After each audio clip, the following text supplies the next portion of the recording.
Hey everyone, it's Larry here. You know me from my music reviews, my car reviews, also my travels and sports videos. However, today I'm bringing something new to the mix, to the channel here, something a little bit different, but I think really important. I want to start talking about the US election 2024. Now, I know what you're thinking. Why is a Canadian Brazilian diving into the US election or US politics anyway? Well, here's the thing. No matter where we are in the world, the outcome of this election has huge implications for all of us. After all, the US is the global superpower, and its leadership affects everything from the economy to international relations, and even the policies that influence policies like that you can find in Canada and Brazil, for example. Look, I don't have a horse in the race technically, but I do have my own perspective. And I think it's worth sharing. Particularly after last night's debate, I just felt like I had to get some things off my chest at the same time. Look, I'll be reacting to some of the political stuff, some of the news clips and political moves as we get closer to Election Day. It's not going to usurp the music or the car reviews, the travel videos, and so on, the sports commentary, etc. And whether you agree with me or not regarding my political point of view, I hope you'll find my take as an outsider watching from afar a bit refreshing. Because look, everybody knows all the players in the U.S. media. You know which way they lean. You know what they're going to talk about. So we're not going to really do it that way. We're going to do it a little bit differently here on the channel. So if you're interested in hearing a perspective that's a bit outside the typical American narrative, stick around. If this isn't your thing, no worries. My music and car reviews, travel logs, and so on and so forth, and the upcoming NFL season, which I just wrote about in Substack, which is down below in the link, specifically about Tyreek Hill being rousted before his game. Okay, let's save that for later. But look, thanks for sticking with me regardless, and feel free to drop your thoughts and comments below. Let's keep it civil, keep it fun, and see where this all leads. So all right, everyone, let's just dive right into it. I watched last night's debate between Trump and Kamala Harris, and I have to say I walked away feeling pretty dismayed by how one-sided the entire thing was. Now, as I said, I'm not an American, but watching this from the outside, it was clear to me that the moderators, and I'll put the description of a moderator here, they prepared themselves in advance to corner Trump at every opportunity.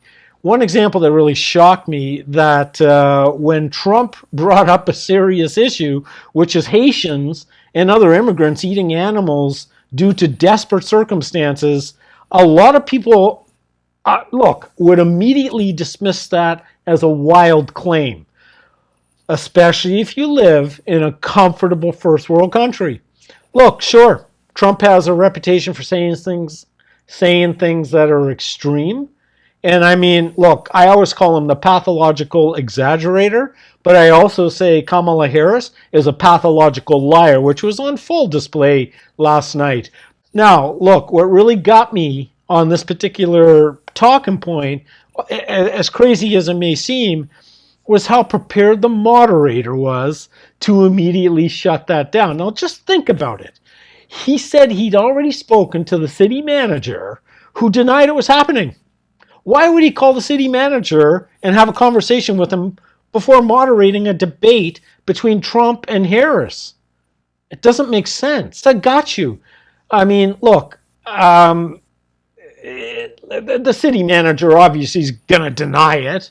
Look, it sounds like the moderator was just waiting to hit Trump with this. And kind of, leading up to that was fact-checking, interrupting Trump several times on a lot of his talking points, yet Harris got to say lie after lie after lie after lie that was already debunked several times. She had free reign, absolute free reign. Now, it's interesting to note that Harris's best friend is a CBS exec.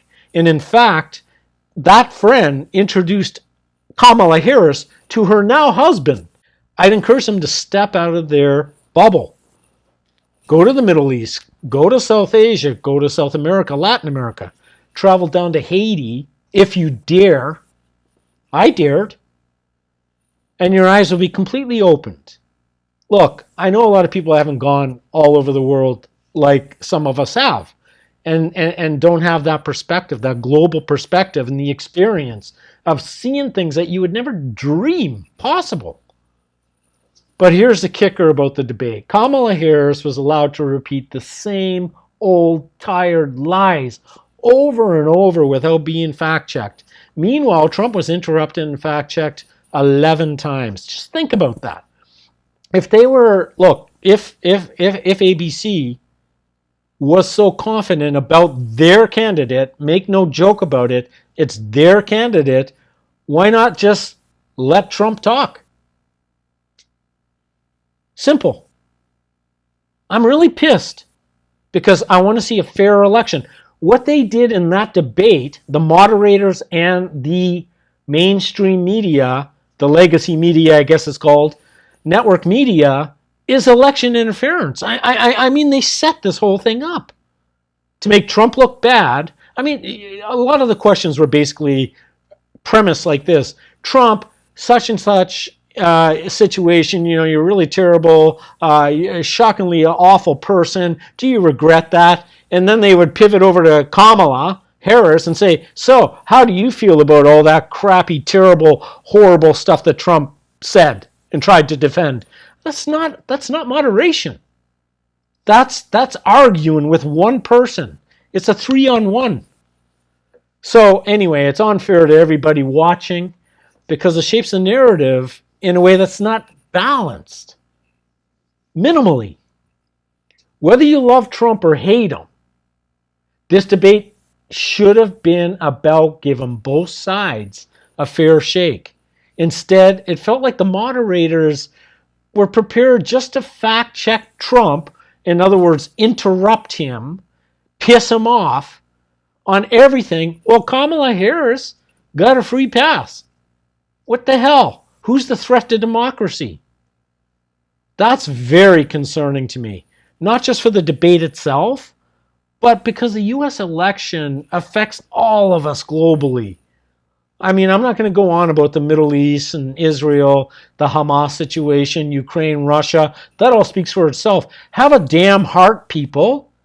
In politics, I'm specifically pointing at the media and politicians. I mean, hundreds of thousands, millions of people dying. Young men that have families, that have kids, that have parents, that have brothers and sisters, that have communities, that have sports teams that they play on, are just dying needlessly because of these prolonged wars, and there was nothing. Harris was not challenged on any of that. Trump had to basically, do the moderators' work for them when he had a chance. But one thing I'll give Trump credit for, he just looked at the camera. He kept it relatively cool, which I believe he was coached to do. I don't think anybody won this debate. Look, this ripples out throughout the world, including my countries of Canada and Brazil and beyond. Let's face it, the stakes are global. Let me know what you think in the comments. Did you catch the debate? What's your take on how the moderators handled it? I'd love to hear your thoughts. See you again.